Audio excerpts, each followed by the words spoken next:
system, and this is your job. These people's all good people in a part of the corrupt system. It sort of minimizes the harm that corruption. Just dismiss it. I really do. I've heard you talk about responsibility before. I think it's such a huge part of what drives all this is that you have people who don't really have to ask themselves the hard question. Am I the person that's exploiting somebody? Am I the person that's overcharging? Am I the person that's charging somebody raising money for their medication or allowing somebody to die out of neglect?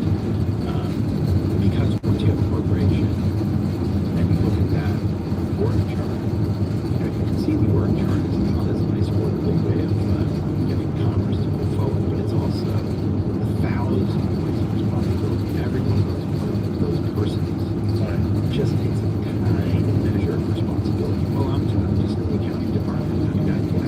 I don't make the rules. I don't make the laws.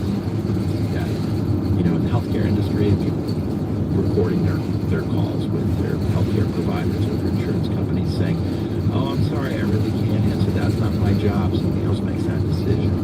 And so when you have these massive organizations, there's a way for very bad things to happen. And it's like the death of 1,000 cuts.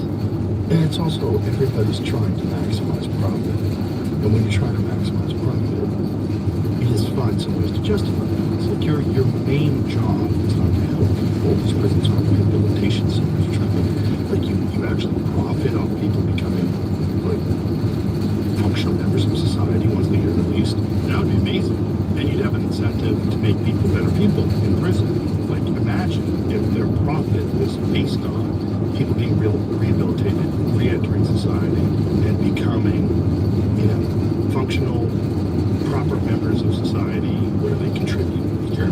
Yeah, I mean, the incentives are they're so twisted. Yeah, they're so twisted. It's like that saying money's the root of all evil. It's not the root of all evil. It's the root of most of it.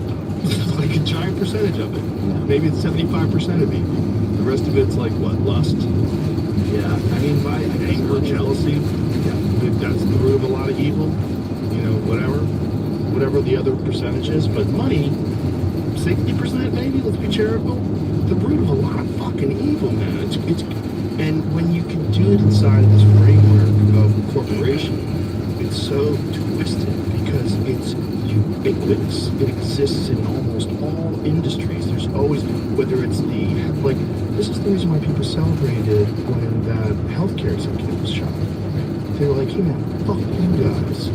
Yeah, finally one of you guys got it. I lost my dad. I lost my mom. I lost my sister. That kind of shit is in every fucking industry. Yeah. Whether it's military industrial complex, whether it's the health insurance complex, whether it's the pharmaceutical drug industry, when you look at the Sackler family and what they did with opioids.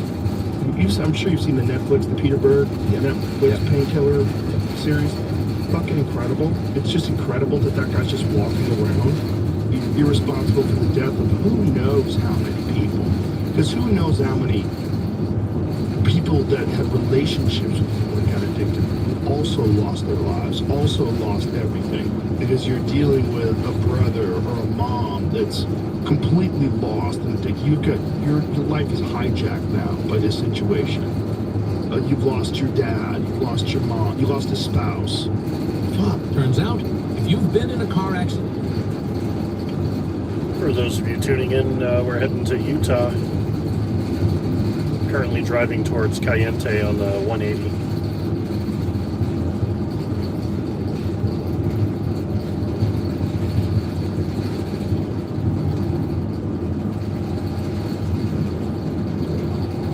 And obviously, there are a lot of causes of mental health problems, and that includes social media, it includes sort of alienation, it includes a lot of things that are present in society.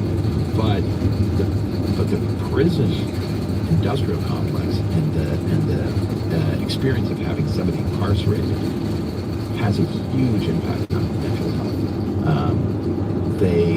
I think people don't realize we have 2 million people locked up in these facilities, and many of them are just being traumatized every day, whether they're seeing somebody get killed or they're constantly in fear for their life. The idea that those people are going to somehow be okay when you want to let them out 10 years later and they're going to rejoin society, you give them $50 in a bus ticket, and you say, hey, I hope you can become a taxpayer. Meantime, they don't have enough money to pay for one Red Roof Inn for one night. They can't do anything when they get out of prison. And then we say, well, why is there such high recidivism? I guess that means they're bad people, so let's put them back in. So the mental health implications for the people who are incarcerated are huge, and the people who are in their families, as you said. You know, Imagine the anxiety you don't have any family members, and they're going to give you $50. And now you have to figure out how to get a roof over your head and try to figure out a way to earn money. Yeah. The $50. Yeah. And there are ways to do it. You know, there if you go into I mean, all this sounds very dark and horrible, and it is. But there are a lot of positive developments that you can see when you give them a chance to grow in society. So for example, I love what you say about community. You know, about the importance of building community and seeing the country as our community. And you know, if we're torturing people that are in our community, if we're being cruel to people that are in our community, what does it say about us? Right. You know, what does it say about Christianity? What does it say about God? What does it say about forgiveness? And clearly, we see that there are so many instances where people are trying to do better. There's a woman named Erica in Alabama who was a mental health professional, and she described what it was like to try to give mental health services to people who were incarcerated. And I was trying to figure out, looking at these images of the places that they keep people in these cells, these solitary cells with just a little tray slot, and they're in there for in a 5x8 room with no windows, and they can be in there literally for years. And I said to her, well, can you tell me, like, when you do a session with somebody and you're trying to, talk to them about their suicidal ideation or their various problems, what does that look like? How does that work? And she goes, well, it's a little uncomfortable because I got to be on my knees. And I said, wait, why are you on your knees? She said, oh, well, I have to be able to talk to the tracer. And I said, so if you're giving a mental health counseling session to somebody who's incarcerated, you're not allowed to open the door. You're not allowed to see, assuming that person's not like having a violent fit or something like that. You're not allowed to sit down across from them and have that conversation. She said, no, but it's okay. I just put my mouth up to the tray slot. And I just thought, when you think about the idea that that's going to be somehow something that will give relief to somebody who's really struggling with a mental health crisis in prison. We're doing the absolute minimum. We're checking the box that says, yeah, once a month this guy has a psychiatric evaluation. But nobody's taking a picture of that and showing what it really looks like to have this nice, young lady, this idealistic young mental health person kneeling outside of a metal cell with, bloodstains on it, talking to somebody inside. To a food slot. To a food slot. And that's probably the only interaction this person has with human beings other than the cards. Yeah, it's very cool. Yeah. And you're alone in that cell, which is also terrible for mental health. Like, there's nothing worse for mental health than complete total isolation. Yeah. With no access to anything. Yeah. Have you ever had experiences with people, friends or family who've been incarcerated? Oh yeah. Quite a few. What's that been like? Well, I had this one friend that I used to do martial arts with when I was a kid, and when I was probably around 16 or 17, he wound up going to jail. I didn't know him that well, but I knew him as this guy who competed in tournaments, and he would show up and train with us. He was just a pretty tough guy. He went into jail and he came out, first of all, much bigger. He was just like stacked with muscle. All of his his tattoos he burned off, so he had scars, like these big keloid scars over all of his tattoos now. And he was a completely different person, like a violent animal, like a terrifying guy to spar with. If you spar with him, you were in him. There was nothing, no holding back. Sparring, for the most part, when you like people, you're hitting them only a certain percentage of your strength. This guy was not doing that. He was full blast with everything. He was like a caged animal. And as I got to be closer to him, I actually became closer to him after he got out of prison than he was before. Because I just spent more time sparring him and hanging out and training with him and, being in these group classes with him. He started telling me these stories about what it was like in jail, just fighting for his life. He had to take on 3 guys, and he picked up a broomstick and he was beating these guys. He's just telling me these crazy stories of guys trying to kill him in jail. And he was in there for 3 years for drug selling. And then he went right back to selling drugs.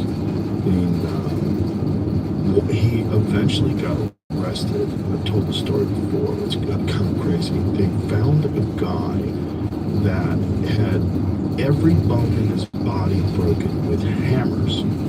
And they kept him awake by injecting him with cocaine. They kept injecting him with cocaine. And then they cut his arms off, they cut his hands off, and then they cut his head off. And they found his body. But it's like all of his bones have been shattered. And this guy that I knew as a kid got arrested for that. They never wound up trying him for that. They brought him in for questioning. He definitely knew something about it. He knew either the people that did it or knew something, but it was all drug related when he was selling cocaine. And then I lost touch with him. That's a great story. Oh yeah, I knew quite a few guys after that. Because the world of fighting, like people that are interested in entering in competitions with people, you get a lot of trouble people, a lot of very angry people.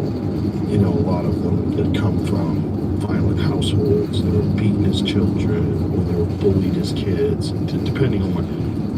I came from the most mild of those environments. I didn't have anybody abusing me.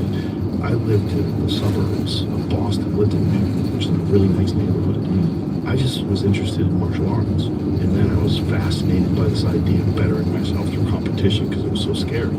And then all of a sudden I'm around like hitmen. I knew one guy who was a hitman for Whitey Bulger. And I trained him. I would teach this guy how to do martial arts. And he was an assassin. Yeah, it was very strange. I knew a bunch of organized crime figures, mostly with the Irish mob. A lot of those guys came and trained, and especially because they knew some other guys that we knew that were one of my friends who was a professional boxer, and he lived in South Boston. He was very tight with a lot of these guys, so some of these guys came and trained with us. It was very weird exposure. I'd never been around any of that. I never had anyone in my family that went to jail. No one was no one was a criminal. No one was a drug addict. No, there's nothing really crazy. Yeah, and then all of a sudden I was around a lot of these people that either went to jail eventually or had been in jail. Because I think there's that question of, people say, well, if you don't like the prison system the way it is, or if you don't think people should get locked up forever, then you're just soft on crime, and obviously you're some kind of snowflake. But clearly there's a role for prison. There's a role for jail. The question is whether we should be putting people into institutions that just further damage them, further traumatize them. Right. Just make it work. They're going to be worse criminals if they get out. If and when they get out. And there's no emphasis on rehabilitation. So that's the thing. It's like if you're releasing them back into the street, then what are you doing to the rest of society?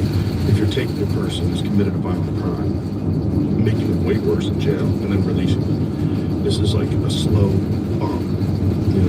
slow release bomb. And then also the options, because no one's a higher ex-convict, especially someone who went to jail for like aggravated assault or something like that. So it's very, very difficult for these people, and very, very difficult for society to make a decision. You know, you want to make a quick fix of something, you want to protect people, just keep them in jail, keep everybody in jail. But there's zero emphasis on how to take a person from a completely broken childhood, broken home, violence, drug addiction in the home, all the chaos, completely being accustomed to violent crime because it's all around you, it's in your neighborhood, you imitate your atmosphere. And then what do? You know, there's no emphasis whatsoever. It's just using them as human batteries to generate money. And that's evil. That's what's really crazy. And this is where people have subverted this idea of incarceration being some sort of a rehabilitation or correction, right? They call them correctional facilities. You're not correcting anything. You're just making money. You're just making money off of people, and you're taking advantage of the fact that no one wants to pay attention to it because society generally looks at people that are criminals and that have committed violent crimes. It's like, oh, well, fuck them. Push them aside. And look, there's some people that I agree, yeah, fuck them. But there's people that have, you know, killed a bunch of people and raped a bunch of people and are constantly robbing people and breaking into houses. They're violent. Yeah, fuck those people. Fuck those people. But that's a small percentage of what's in jail. A large percentage is nonviolent drug offenders. And that's where it gets really weird. It's like, so a person is deciding, you can have the drugs that we sanction. You can have the drugs that we tax. You can have these drugs. You can have these prescription drugs. You can have this drug you buy at the liquor store that we call alcohol, which is clearly a drug. You can buy your cigarettes. You can buy your coffee. You can get all these drugs that we like. Adderall, you need Adderall. Andrew, I think you have a little ADHD. Maybe you should use some fucking speed. And we'll sell you that speed and we'll tax that speed. Anything else, we'll put you in a cage because you're not following our rules. And it's like a grown adult telling another grown adult what they can or can't do with their life is responsible for what, 50% of the people that are in cages? That's kind of crazy. It's almost time for spring break, so maybe you're... For those of you watching, we're heading to Utah. Sit back and enjoy the beautiful scenery. We're on our way to Cayente right now on the 180 before we head north into Utah.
So they will, in Alabama, I think there are 44 different crimes that are considered violent crimes. And they include crimes that you and I would not consider violent. So if somebody threatens somebody verbally, like people do in arguments with, people that they're mad at or whatever, but doesn't assault somebody, that could be considered violent.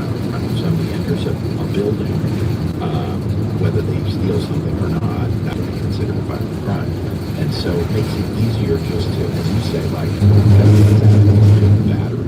I think about it as like, sometimes like the Matrix, that for Alabama to do what it's doing, it's got to have 20,000 people in suspended animation, because that's how you can use them for labor, that's how you can use them to sell them stuff, that's how you can charge them fees and fines, that you need that many people. I think they did a terrible thing when they allowed private prisons. I think it's a terrible thing. I think, like, if you think about the people that founded this country, and the people that wrote the Constitution, they had a great understanding of how tyranny can emerge. And so they tried to create a system in 1776. Crazy to think that we're still following those same rules today. But they had a great understanding. Don't worry, we're not following. But the checks and balances, and make sure that one person couldn't accumulate all of the power. Whoever first initiated the policy of allowing and paying for private prisons to exist in this country did not think it through like that at all. Did not think of incentives. Did not think of how people always, when given to make more money, figure out a way to justify making money and come up with rules or regulations or carve-outs, caveats, some reason why they can continue to accelerate. And then you don't think about the fact that prison guard unions and these private prisons, these people that own them, actively work to keep some laws on the books that maybe the general public would not want to be illegal anymore, certain things. And they do that just so they can keep their prisons full, so they can keep making more money. So then when they take the money that they get from these private prisons, where they're using people as human batteries to make sure there's still laws in place that are ridiculous, so that they can keep arresting people, so they can keep filling up their buildings and making more. And the fact that nobody saw that coming. Nobody saw that coming. They saw it coming. I don't even know if they did. I think they probably short term were just saying, oh, this is a good business. We'll get into it. Then the business, like, we gotta grow this business. Just like everything else. Like if you're selling tires, you gotta make better tires, sell more tires. We're trying to say, we want to be number one in the tire business. Well, they're trying to be number one in the human battery business. And that's what's fucking insane about allowing that in this country. And how you put that genie back in the bottle, I don't know. But I think it's very sick. Well, the genies figured out a way to get into a whole new bump, because a lot of people say to us, well, this film that you made, The Alabama Solution, is obviously about Alabama state prisons. Are those private prisons? And we always say, no, those are state-run institutions. But they kind of function like private prisons in a way, because they're able to make deals with Securious about their prison phone system, and that makes millions and millions and millions of dollars that's extracted from the poorest people in the country, right, who are being charged high, daily and even per minute fees for being able to communicate with their families. Then you have companies who are selling the food to the prisons. You have companies that are doing healthcare contracts with the prisons, and so there's so much money in that they sort of, even though the state owns that piece of land, it still kind of functions the way that private prisons function. So we've sort of just given over the care of 2 million Americans to companies that are accountable to their shareholders, maybe, but the shareholders don't know. Well, they're certainly not accountable to humane living conditions. That one scene where kinetic justice, that show, what's his real name? Robert Earl Council. When Robert Earl Council was in solitary, and you see the rats swimming in his toilet? So rats are swimming in his toilet, and he has rats in a water jar, and what do you say? Like, catches 11 caught in one night. Yeah. And why are they there? Because, he tries to put his food in a bag that hangs on the door of the cell, but then they write him a disciplinary for doing that. But if he takes his food out of the bag and he puts it on the counter, then the rats are going to get it during the they're night. just everywhere. Yeah. So there are rats throughout the prison. And so he has to sleep in this room while these rats are crawling all over him at night. Yeah. And people, just to get into him for a second, he is frankly one of the bravest people I've ever met in my life. You know, this is a guy who was incarcerated when he was 19, and he was selling drugs in his neighborhood. Somebody is trying to chase him down with a car and almost runs him over, and he shoots the person through the window, and the guy dies. So this is now 30 years ago. In any other condition, well, that's a self-defense case, right? It was clear that he was trying to prevent somebody from running over the car. And yet, here he is 30 years later with a life without labor strikes. He's trying to do hunger strikes. He's trying to use every method that he can use to call attention to the problem that 20,000 other people have. And he's using a content cell phone to talk to us, knowing that he's probably going to get retaliated against by the authorities once film comes out, or once they know that he's organizing a labor strike. He would be an unbelievable asset to society if he were out in the world. He's as smart as a whip, and he's incredibly motivating to other people. You know, he's got that entire prison system listening to him when they want to be bought, because they're so angry at the treatment, and the prison system starts feeding them, starts to cut off their food rations to force them back to work. And it's the person who says, you know, that's not going to solve it. You don't want to do that. So, you know, you see this huge level of humanity, talent, thought locked away, and we just assume, well, if they're in prison, that means that they're bad people. In the meantime, there's so many other people on the outside who don't get locked up for doing things that are much worse. You know, so it's a very confusing message to be sending. Well, especially for someone like you who did the Jinx, and then you do this. Yeah, I mean, it's a really good point. You know, I worked for a long time on the story of Robert Durst, and when we discovered evidence that showed that he had killed his wife and his best friend, his neighbor in Galveston, dismembered him, we found the only evidence that proved that he did those things. And suddenly I was in a dialogue with the LA District Attorney, the LAPD, talking about how to get him arrested. You know, and even if I don't believe in the way that we incarcerate people, it's clear that there's a role for prison. And there's clearly a guy like Bob Durst who keeps killing people needs to be taken out of society. What kind of prison is he? Well, he died, and he was locked up in a facility in Northern California.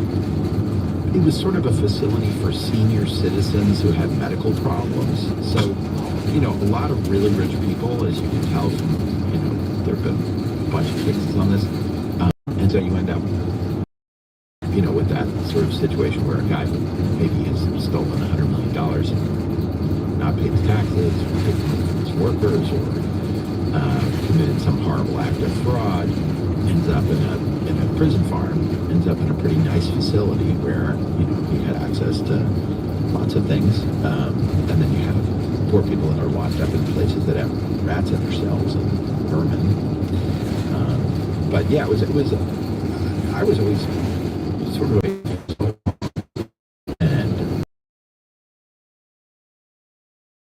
How much did you know about it before you started the documentary series? Well, I knew a lot because I had made a narrative film called All Good Things, about sort of Robert Durst's origin story, his relationship with his beautiful wife when they were both young, before all the bad, and he became the guy that he became.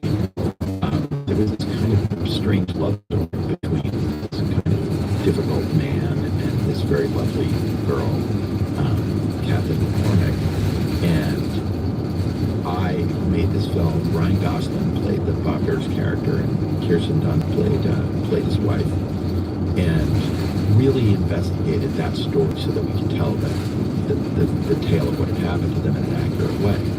And while I was doing that,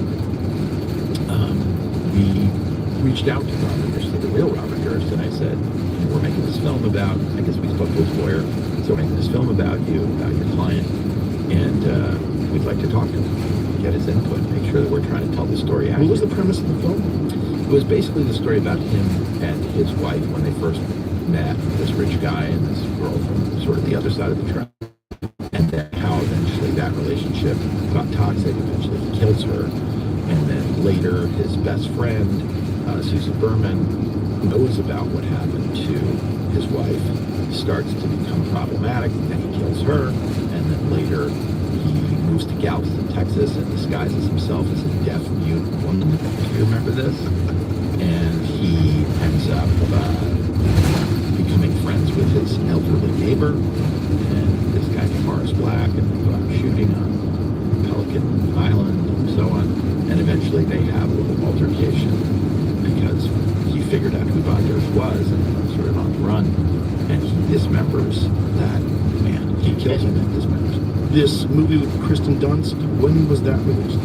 I guess we started working on that in 2005 and it came out in 2010. So in 2010, it's about to come out in theaters, this film. There was a big article in the New York Times about how accurate it was and how much we had done to, make sure that the details were right and so on. And the real Robert Durst reads the article. And, I've had tried to get in touch with him before without any success. And he actually calls the distributor of the film first, Magnolia Pictures, and he asked for the president, Nina Bowles. And Eamon and I would use Bob's voice, like when we would talk to each other, because Bob had a very recognizable voice. So when I would call him, he would hang up and I would say, "Bye, Bob." And that was always sort of Bob's tone. And then one day somebody calls Eamon's office and says, "This is Robert Durst." And so his secretary walks in the office and says, in air quotes, it's Robert Durst on the phone, thinking that it's me. Mm-hmm. And he picks up the phone. He's like, "Hey, Bob, I'm not surprised you're calling. I think we did a hell of a job on the film." And there's a long pause, and the guy says, "Who am I talking to?" And Eamon says, "Who's this?" And he says, "This is Robert Durst." And so he reaches out to me. I knew that he was trying to reach me so I could record my very first phone call with him. And I call him and I say, "Listen, I'm keen to talk to you. I've been making this film about you for the last 5 years." And he said, "Well, I would like to see the film." So I arranged for him to see the film. And he calls me immediately after he sees the film. And he says, "I want you to know I like the movie very much." The movie kind of shows him killing people, right? And I said, "Well, why did you like it?" And he said, "Well, you did a beautiful job. It's really what I was going through as a child, the difficulty I had, losing my mother. Kirsten Dunst was just like my wife, Kathy, and I cried 3 times. And I would like to do something with you. I would like there to be something out there from me, my ability to sort of tell my story." And I said, "All right, well, why don't we sit down? I'll ask you a bunch of questions." And he said, "That's fine. Okay, let's do it." So I ended up sitting with him for 3 days. I just finished a movie about him, a dramatic film, which is now in theaters. And I sit down with him and interview him for 21 hours. And you think you do a lot of interviews. It's just 21 hours with this one person. And he is fascinating and absolutely extraordinary. He is incredibly honest about things that most people would never be honest about. He talks about how, he had... For those of you wondering, we just reached Cayente. Gonna stretch our legs real quick and then head north to Utah.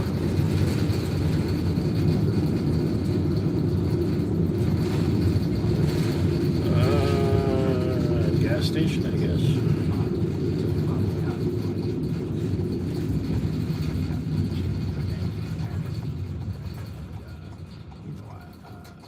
She asked me how I liked my daughter, and I told her that Kathy had come out of the shower and my penis was hard.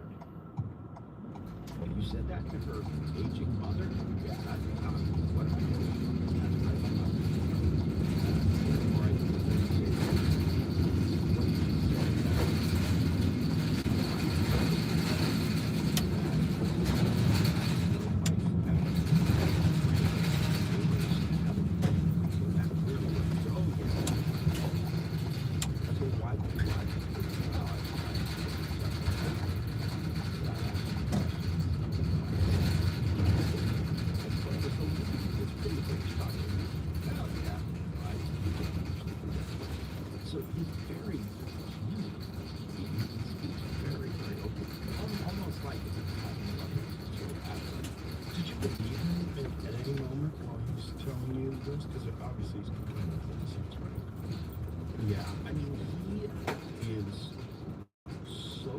good at telling the story his way, and he tells you so many facts that are true that when he occasionally lies about really critical things, I think a lot of people just didn't pay attention to that. I did because I already researched the story. So I knew I'll be right back. Just going to stand up for a second.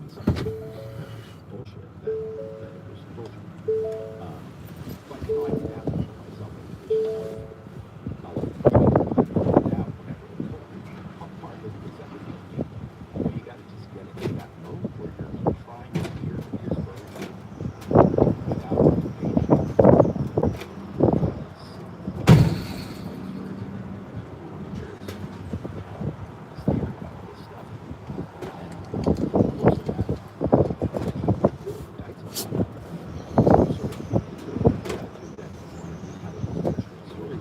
What up, Gypsy?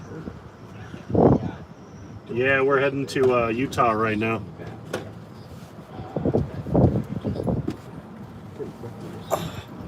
Just had to stretch the legs.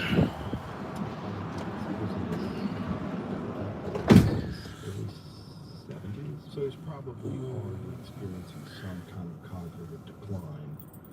And then you have the years and years of hiding all this. How's the Gypsy adventures going? Yeah, and I do think there was he had a compulsion to confess. Yeah. I think most of the people that aren't complete sociopaths, I mean, they get to a certain point in time where it's almost too much. And they want to tell people. Yeah, yeah. I mean, and that ultimately what happened with him, as you may remember, is we find this evidence. The evidence. Let me know down in the chat if you can still hear me okay. It's going to be something that police would ultimately use to convict him for murder. But what was that? Oh, yeah. We're getting a lot of wind up here at the border, Arizona and Utah. I don't know if there's big chances of rain, but the clouds say otherwise. And the note said 15. Cool, thanks for letting me know, Gypsy. I appreciate it. And it was sent to the. Well, we stretched the legs. I guess we'll get back at it. But people speculated a lot. Why would somebody who killed somebody have sent a note to the police? Well, maybe if he liked the person, if it was his best friend, Susan Berman, and it was Bob Durst that did it. Looks like that guy in front of us is enjoying a little bit of the Utah wind.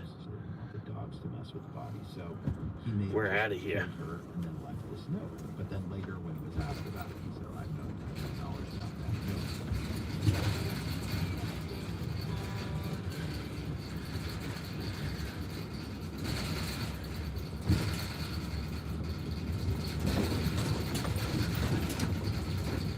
This part of the country is quite beautiful, but the local humans are kind of crazy, I suppose you could say, out here in Cayente.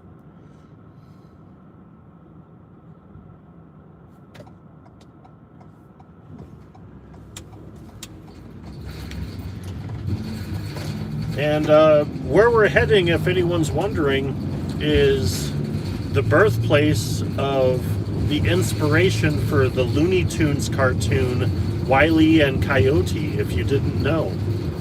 All the writers and drawers' inspiration are going to come from a place called Goldings, which is where we're heading. Goldings, Utah. True story. So if you ever watched Wile E. Coyote and the Roadrunner, you may find out why they got that inspiration.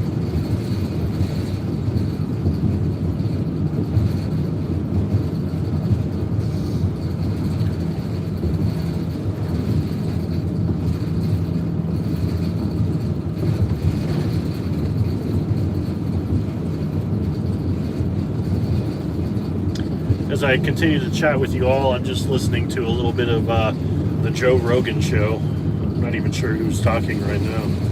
I'll turn it up a little bit for you. If you have the opportunity to sit down with him and show him the evidence, do that before you go to the police. Because it's going to be police are not going to be able to do something like that. And he's going to lawyer up. But you guys, before you're even in contact with law enforcement, you could show him the evidence and he's going to have to react to it. I bet it's going to be interesting. So we finally get him to sit for the second interview. And I I show him the evidence in the interview, and he has this incredible meltdown. You know, I don't know if you remember this, but he starts burping uncontrollably, and he starts rubbing his face and breathing. Tumbleweeds. And he's obviously very, very surprised to see that there's this. Those of you watching in chat, how often have you seen a real tumbleweed That he admitted pass by the road? sort of. It's pretty common out here. And I think he gets up, goes to the bathroom, drinks his microphone, and while he's in the bathroom, he doesn't. He's the guy who talks to him. And he always said that. He said, oh, sometimes I talk to myself all the time. I get in fights with people because they get out past them, but it's just me. I just talk to myself. So if you squint your eyes The first thing he right says above my finger, when he, there's some goes in, random spires. "Here's your car." As we get closer, you'll kind of start seeing more details of that geographical feature.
There's a pretty classic example to your left.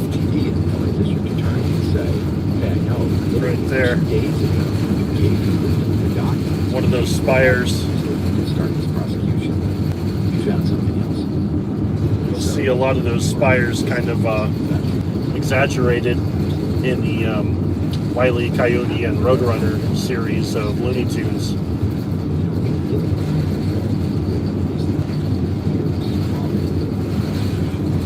Was created by, you know, millions of years of erosion and who knows what else.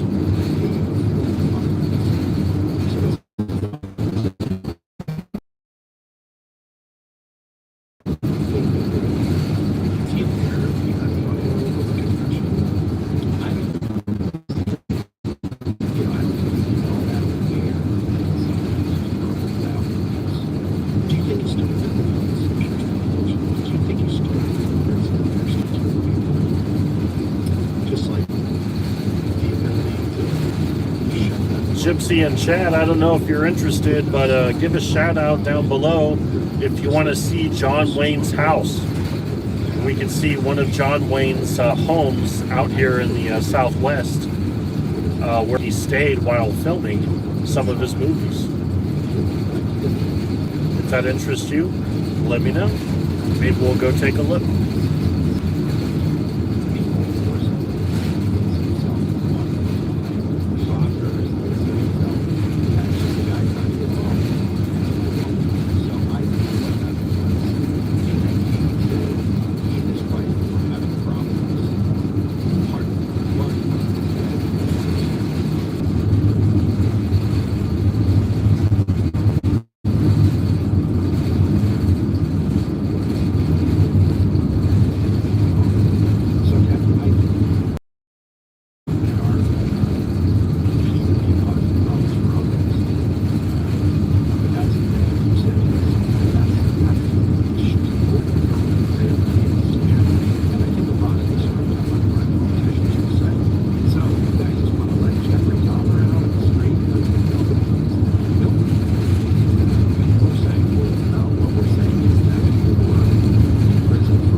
back, but we're kind of inside the valley of like Monument Valley, Golding's Lodge, all that. So reception is going to be very poor, I'm afraid.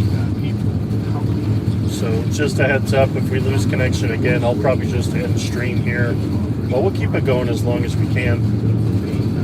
Like I said, we're just a couple minutes from the border of Utah now. It was almost like you have to financially incentivize a couple to radically the economic and the justice situation in any random community that's experiencing a lot of fun. It's almost like you have to figure out a way to privatize this insane. You know, it's almost like the one way. I mean, it's really what I was saying before. Like, imagine if these prison companies got paid based on the amount of other citizens emerge from their prisons and wind up doing really well. You get incentivized. Like, this is, he's never committed any crime. He started his own business. He's has a family. His kids all get straight A's. Everybody's happy. This is his success. We got a bonus for his success. Yeah, I mean, you're right. The proof is that we are sort of are privatizing it because, like in my neighborhood in New York, there's a called Doe Fund, which has been around for a couple decades, I think. And they take guys who are have had severe drug use, have ended up in prison, and are released and have no starting fees, as you described. And they give them a badge. They give them a bank account where they give them a certain amount of money each week for working. And it's not going to be hard. It's sort of the first step toward being able to sort of have a checkbook and be able to say, oh, it's $1,000, I've spent 50, this is what I have. They give them a job. It deals with persons around New York that are just coming to the street. And they give them a uniform, which is clean, and they put them out the street with a big blue trash bucket, functional things like that. And pairs, and these neighborhoods become the guys that stay in this facility for as long until they sort of get back to their family. They can't do drugs with them. It's a little bit of tough love too, but they end up being able to get back to one of the West. And you otherwise would have been additional homeless people lying in the street in San Francisco, additional people for example. Well, that's how you can, because there's a level of desperation. We all know absolutely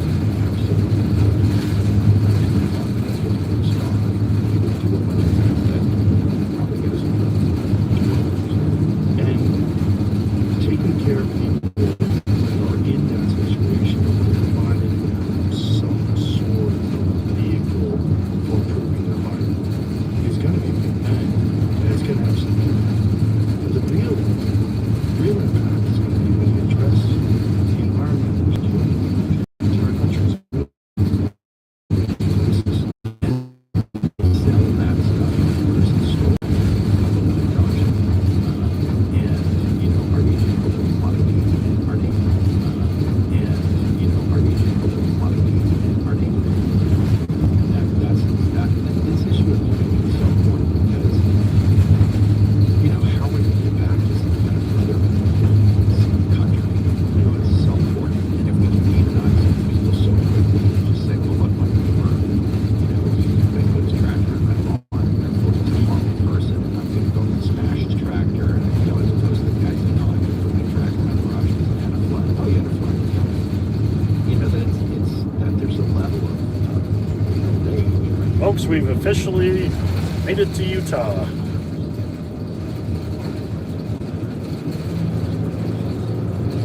Fuck you.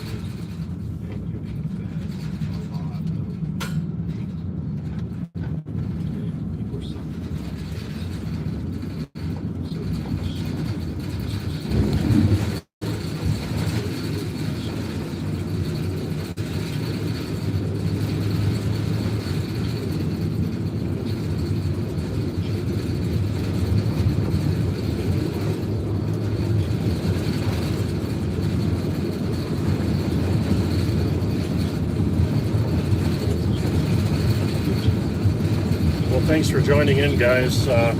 Almost did a 1 hour stream. We'll probably keep it up for an hour.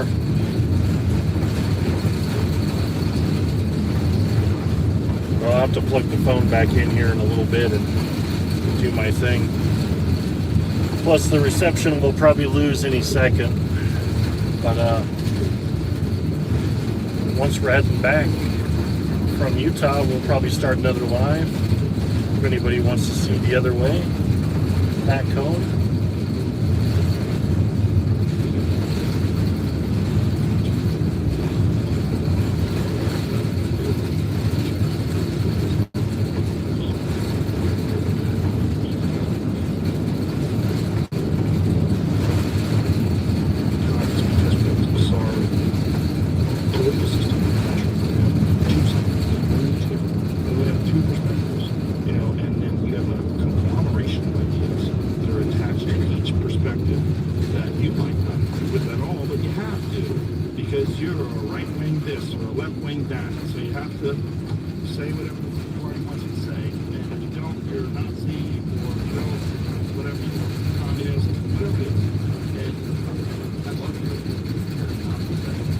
Golding's Lodge.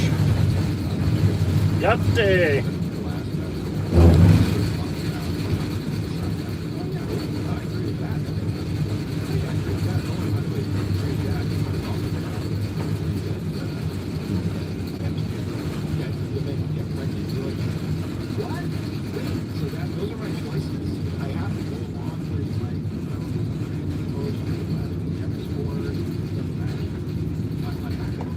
Speed bump.